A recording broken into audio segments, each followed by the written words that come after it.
Hello students, कैसे हैं आप सब। आई होप आप सब बेटर होंगे। तो चलिए हम स्टार्ट करते हैं आप सबका favourite subject that is business studies. Last video lecture में हमने जिन प्रिंसिपल्स के बारे में डिस्कस किया था, क्या होते हैं प्रिंसिपल्स, क्या प्रिंसिपल्स के नेचर और प्रिंसिपल्स के क्या क्या सिग्निफिकेंस, तो ये सब चीज़ें हमने डिस्कस की थी प्रिंसिपल्स के बारे में, यानी कि हमने डिटेल में डिस्कस किया था लास्ट वीडियो लेक्चर में। और आई होप आपको वो वीडियो लेक्चर समझ में आ गया होगा। तो वो प्रिंसिपल्स एक्चुअली कौन से हैं, या फिर यूं कह लें कि मैनेजमेंट वर्ड में किन प्रिंसिपल्स को एक्चुअली डिराइव किया गया है, किन प्रिंसिपल्स को डेवलप किया गया है, आज उन्हीं प्रिंसिपल्स को हम देखेंगे। तो आज हम करने जा रहे हैं प्रिंसिपल्स ऑफ एडमिनिस्ट्रेटिव मैनेजमेंट। ये जो एडमिनिस्ट्रेटिव मैनेजमेंट के प्रिंसिपल्स थे, ये दिए किन्होंने थे, हेनरी फ्योल। और ये जो प्रिंसिपल्स दिए थे हेनरी फ्योल ने, ये कितने प्रिंसिपल्स दिए थे, 14 प्रिंसिपल्स दिए थे इन्होंने, जिसे एक एक करके हम डिस्कस करेंगे। हेनरी फ्योल को फादर ऑफ एडमिनिस्ट्रेटिव मैनेजमेंट भी बोला जाता है, फादर ऑफ एडमिनिस्ट्रेटिव मैनेजमेंट भी बोला जाता है। और इसके अलावा हेनरी फ्योल जो थे वो फ्रांस के रहने वाले थे और बहुत ही फेमस इंडस्ट्रियलिस्ट हुए, जिन्होंने ये बताया अपने प्रिंसिपल्स के थ्रू कि किस तरह से एक पर्टिकुलर बिजनेस ऑर्गेनाइजेशन का बहुत ही अच्छे से एडमिनिस्ट्रेशन पॉसिबल हो सकता है, यानी कि बिजनेस के प्रशासन से रिलेटेड किस तरह से बिजनेस को बहुत ही अच्छे तरीके से चलाया जा सकता है, उससे रिलेटेड इन्होंने प्रिंसिपल्स दिए। तो इनके जितने भी प्रिंसिपल्स हैं वो हमें बताएंगे किस तरह से बिजनेस का एडमिनिस्ट्रेशन बहुत ही अच्छे तरीके से हो सकता है। और याद रखिए कितने प्रिंसिपल्स दिए हेनरी फ्योल ने एडमिनिस्ट्रेटिव मैनेजमेंट के, 14 प्रिंसिपल्स दिए, जिसे एक एक करके हम अभी डिस्कस करने वाले हैं। तो देखिए फर्स्ट प्रिंसिपल हम डिस्कस करते हैं एडमिनिस्ट्रेटिव मैनेजमेंट का। फर्स्ट प्रिंसिपल जो इन्होंने दिया था एडमिनिस्ट्रेटिव मैनेजमेंट का, वो था डिवीजन ऑफ वर्क। देखिए नाम से ही बिल्कुल क्लियर हो रहा है, डिवीजन ऑफ वर्क। वर्क का क्या करना है, डिवीजन करना है। तो बिल्कुल ही सिंपल प्रिंसिपल है, जिसमें बताया गया है अकॉर्डिंग टू दिस प्रिंसिपल, इस प्रिंसिपल के अकॉर्डिंग क्या किया जाना चाहिए, होल वर्क, पूरा का पूरा जो काम है वो डिवाइड कर देना चाहिए, should be divided into various parts और डिफरेंट पार्ट्स, यानी कि जो पूरा का पूरा काम है उसे छोटे छोटे टुकड़ों में बांट दें, वेरियस पार्ट्स में डिवाइड कर दें। इससे होगा क्या, अब देखिए प्रिंसिपल ने हमें बता दिया, यानी कि मैनेजर को बता दिया कि पूरे काम को छोटे छोटे टुकड़ों में बांट लो। इससे होगा क्या, देखिए इससे क्या होगा कि जो पर्टिकुलर एम्प्लॉय है उसकी एफिशिएंसी बढ़ेगी। एक एग्जांपल से हम समझते हैं, आप जैसे देखिए कि एग्जांपल लेते हैं इस मार्कर का। तो ये मार्कर बनाने की जो कंपनी है उसने दो तरीके से डिसीजन लिए हो सकते हैं, या तो ये जो पूरा मार्कर बनाने का काम है हर एक एम्प्लॉय को दे दिया कि एक एम्प्लॉय को एक दिन में 10-10 मार्कर बनाने हैं, तो वो जो एम्प्लॉय एक दिन में 10 मार्कर बनाएगा वो सब काम खुद करेगा, इसकी कैप बनाएगा, इसका आउटर पार्ट और इसके अंदर का जो रिफिल रहता है और जो इसका बिल्कुल ये जो इनिशियल पोर्शन है तो इसे तैयार करेगा, ठीक है। तो इसी तरह से हर एक काम को बार बार करते हुए वो वर्कर 10 मार्कर एक दिन में तैयार करेगा। तो कहीं ना कहीं वो कंफ्यूज रहेगा कि किस तरह से मैं अपने काम को मैनेज करूँ कि एक दिन में 10 मार्कर, प्रेशर भी रहेगा, कहीं ना कहीं एफिशिएंसी पर नेगेटिव इफेक्ट आ सकता है। लेकिन अगर इस मार्कर को बनाने का काम डिवाइड कर दिया जाए, ये जो पूरा काम है मार्कर बनाने का इसे डिवाइड कर दिया जाए, एक वर्कर सारे दिन में इसकी कैप बना देगा, 10 कैप बना दे, 20 कैप बना देगा, और एक वर्कर है जो इस तरह के इसकी आउटर बॉडी तैयार कर देगा, एक दिन में 20 यूनिट्स बना सकता है। इसी तरह से एक वर्कर जो इसके अंदर का रिफिल पार्ट है वो बना देगा, हो सकता है एक दिन में वो भी 10 से ज़्यादा 20 बना दे। और एक इसका जो इनिशियल पोर्शन है जिसे हम यूँ डिवाइड करते हैं, तो एक वर्कर को ये बनाने का काम दे दिया जाएगा। तो इस तरह से काम को बांट दिया और हर एक वर्कर के हिस्से में एक छोटा छोटा पार्ट आया पूरे काम का। तो यही इस प्रिंसिपल ने बोला कि पूरे काम को छोटे छोटे पार्ट्स में डिवाइड कर दो और उसके बाद हर एक काम को एक वर्कर को असाइन कर दो, दे दो। तो इससे होगा क्या, अब ये देखिए, कहीं तो एक वर्कर को पूरा पूरा मार्कर बनाना पड़ता था और एक दिन में 10 मार्कर बनाने पड़ रहे हैं, वो कंफ्यूज रहेगा पहले क्या बनाए, और जो बनाए तो किस तरह से अपनी इन एक्टिविटीज़ को वो मैनेज करे। लेकिन कहीं अगर डिवीज़न कर दिया, पता है एक वर्कर को कि मुझे ये कैप ही बनाना है, सारे दिन में बनाते चले जाओ बनाते चले जाओ, तो कहीं एक दिन में हमने उसको 20 कैप बनाने का काम दिया था, वो सारे दिन में 25 कैप बना देगा। क्यों? उसमें एबिलिटी आ गई, वो एक्सपर्ट हो गया ये कैप बनाने में। एक वर्कर जिसे मार्कर का आउटर पार्ट बनाने को बोला था, वो बार बार इसका आउटर पार्ट बनाते बनाते एक्सपर्ट हो गया। तो इससे क्या होगा, पर्टिकुलर वर्कर जो है उसकी एफिशिएंसी बढ़ी, रिसोर्सेज का वेस्टेज कम हो जाएगा, स्पीड इंक्रीज हो जाएगी और जो टाइम है वो भी किसी तरीके से वेस्ट नहीं हो पाएगा।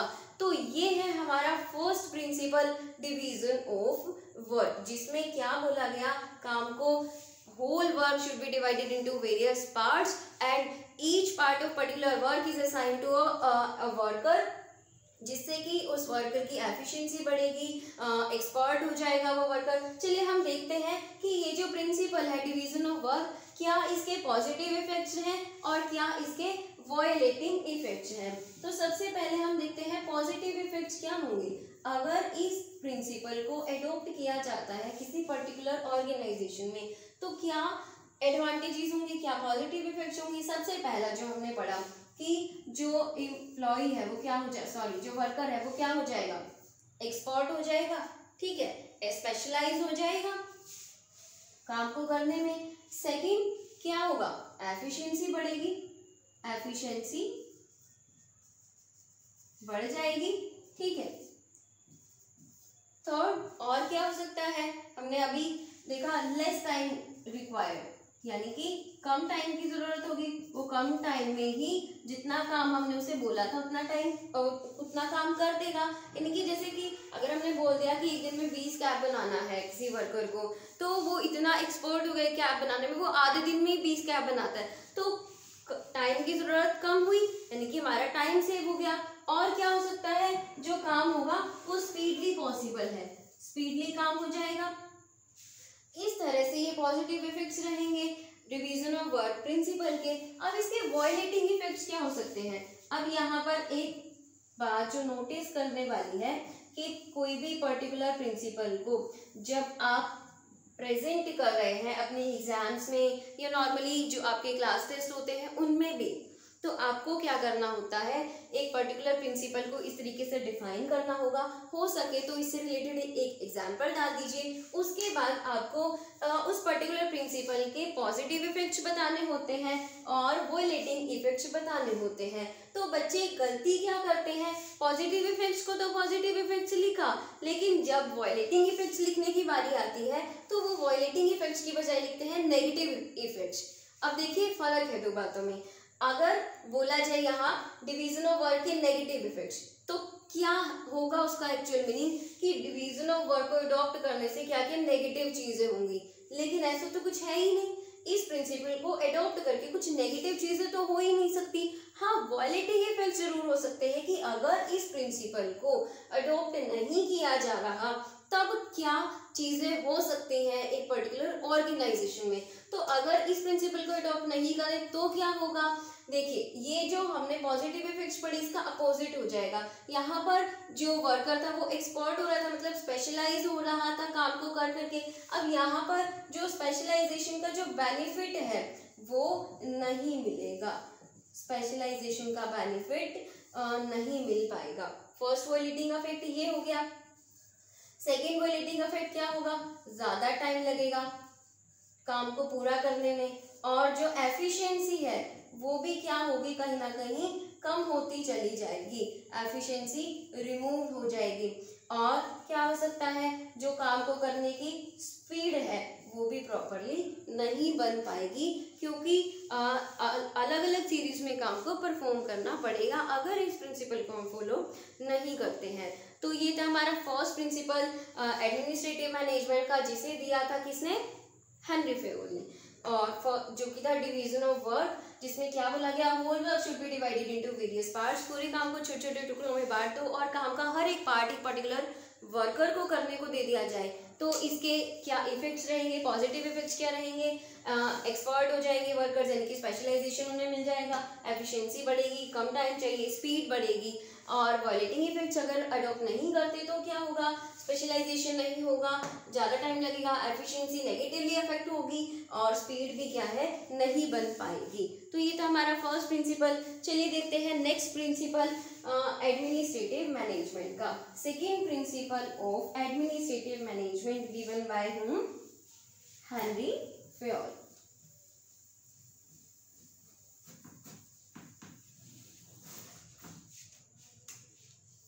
तो देखिए हमारा जो सेकेंड प्रिंसिपल है वो है authority and responsibility. Authority and responsibility, तो कहीं ना कहीं देखिए इसके नाम से भी, इस प्रिंसिपल के नाम से भी आपको क्लियर होता होगा कि क्या कहना चाहता है ये प्रिंसिपल। इस प्रिंसिपल के थ्रू हेनरी फेयोल क्या बोलना चाहते हैं कि जो अथॉरिटी और जो रिस्पॉन्सिबिलिटी है ये दोनों साथ साथ चलनी चाहिए।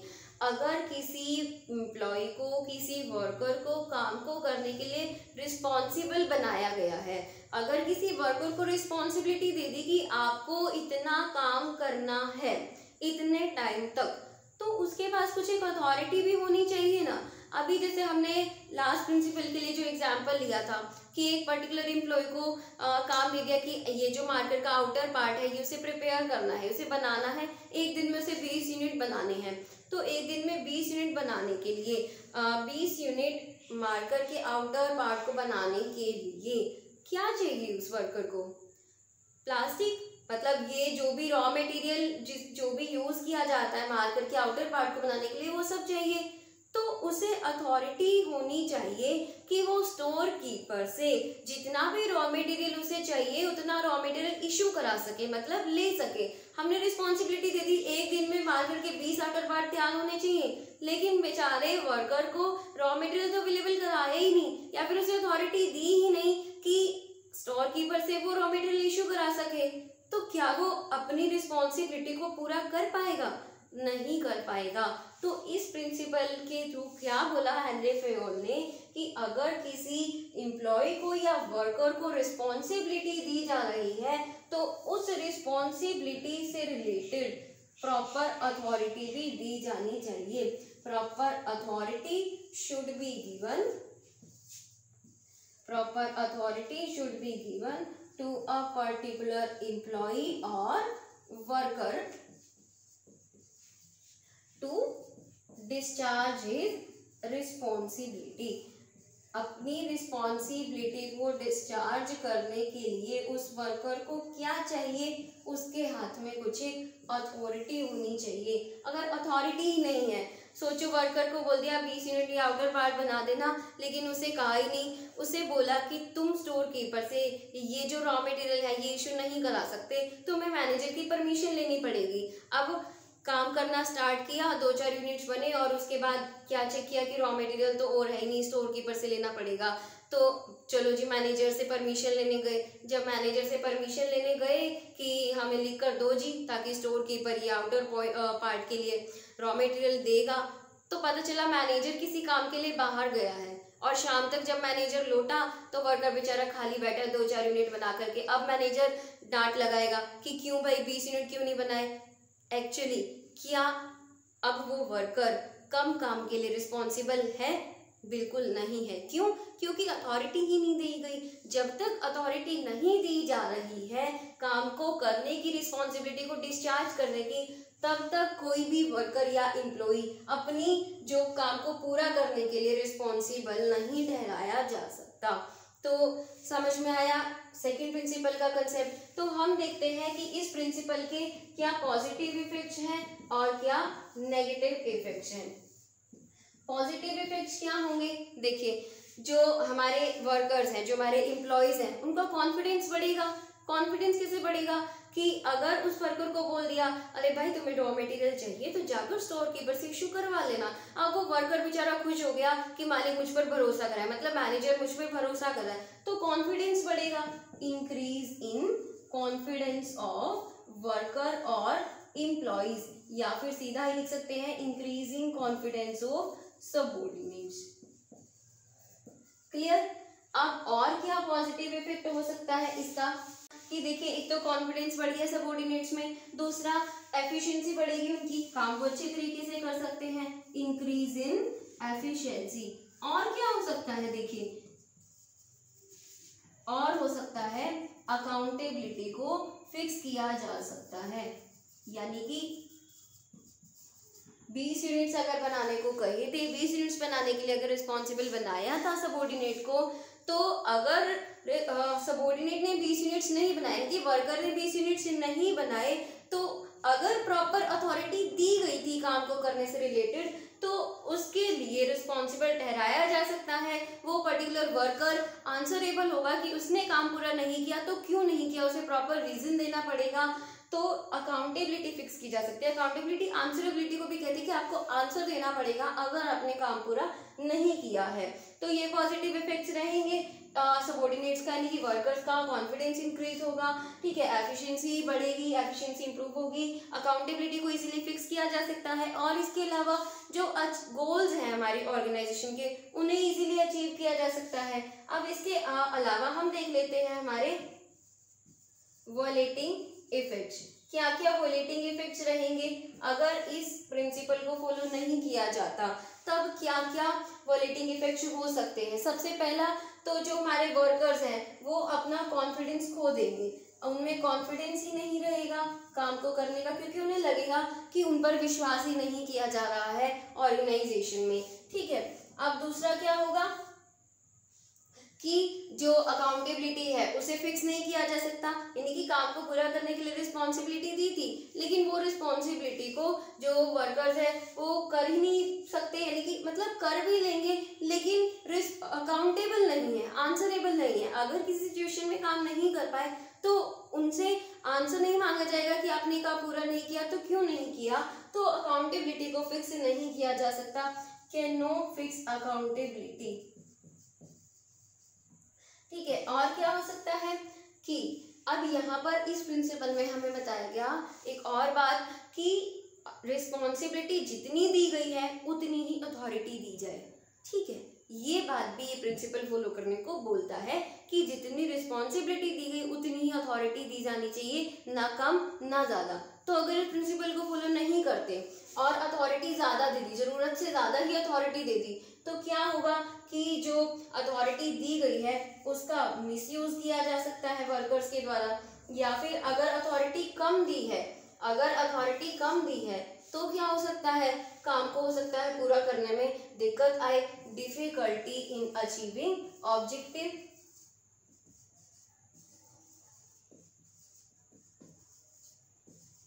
और क्या होगा, एफिशिएंसी पर नेगेटिव इफेक्ट जाएगा।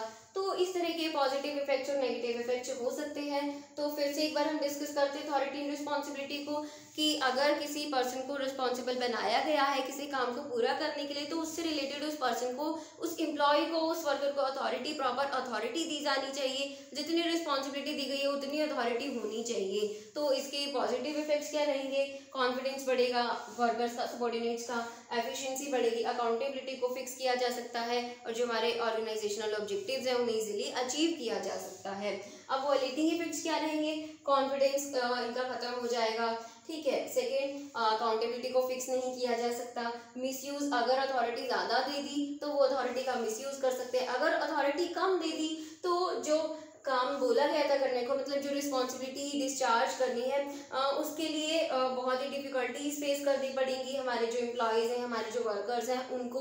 और क्या होगा, एफिशिएंसी पर नेगेटिव इफेक्ट जाएगा, ऑर्गेनाइजेशन के ऑब्जेक्टिव्स को अचीव करने में कहीं ना कहीं डिफिकल्टी को फेस करना पड़ेगा। अब हम आज के वीडियो लेक्चर में एक और प्रिंसिपल देख लेते हैं, third principal, that is discipline. हाँ जी, तो देखिए थर्ड प्रिंसिपल है एडमिनिस्ट्रेटिव मैनेजमेंट का डिसिप्लिन। तो ये प्रिंसिपल क्या कहता है कि ऑर्गेनाइजेशन में प्रॉपर डिसिप्लिन होना चाहिए। डिसिप्लिन होने का मतलब क्या है?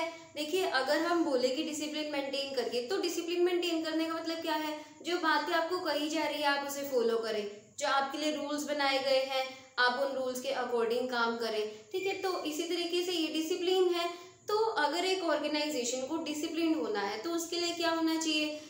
हर एक एम्प्लॉय को जो अपना काम है वो अच्छे से पता हो, क्या सुपीरियर सबॉर्डिनेट का रिलेशन है ये पता हो, और ये पता होना चाहिए हर एक इंफॉर्मेशन जो मिलती है वो सबको मिलनी चाहिए, सही तरीके से मिलनी चाहिए। और अगर जो रूल्स वगैरह है अगर उन्हें तोड़ा गया, किसी तरीके से नियमों का पालन नहीं किया गया, तो हो सकता है पनिशमेंट भी दी जाए। काम अगर ज़्यादा अच्छे से करते हैं तो रिवार्ड दिया जाएगा, ठीक है। तो ये सब एक डिसिप्लिन ऑर्गेनाइजेशन में होना चाहिए। लेकिन इस प्रिंसिपल के अकॉर्डिंग डिसिप्लिन को किस तरीके से डिफाइन किया गया? ओबीडियंस होना चाहिए ऑर्गेनाइजेशन में, जो बात कही गई है उसे माना जाए। रिस्पेक्ट फॉर अथॉरिटी, जो अथॉरिटी दी गई है उसकी रिस्पेक्ट की जाए। यानी कि यहाँ पर क्या बोला जा रहा है कि अथॉरिटी का मिसयूज ना किया जाए। और ऑब्जर्वेंस ऑफ रूल्स, जो रूल्स बनाए हैं उन्हें ऑब्जर्व किया जाए। तो इस तरीके से अगर ये तीन चीज़ें ऑर्गेनाइजेशन में होती हैं तो ऑर्गेनाइजेशन क्या कहलाएगी? डिसिप्लिन्ड ऑर्गेनाइजेशन कहलाएगी। और देखिए अल्टीमेटली अगर इन तीनों को फॉलो किया जाएगा तो क्या होगा? सुपीरियर सबॉर्डिनेट का जो रिलेशन है वो क्लियर हो जाएगा, ठीक है। और दूसरा क्या होगा? इंफॉर्मेशन सबके पास एक तरीके से जाएंगी, यानी कि ऐसा नहीं है किसी बंदे को इंफॉर्मेशन मिली और किसी पर्टिकुलर पर्सन को इंफॉर्मेशन मिली ही नहीं, ऐसा नहीं होगा। और क्या होगा?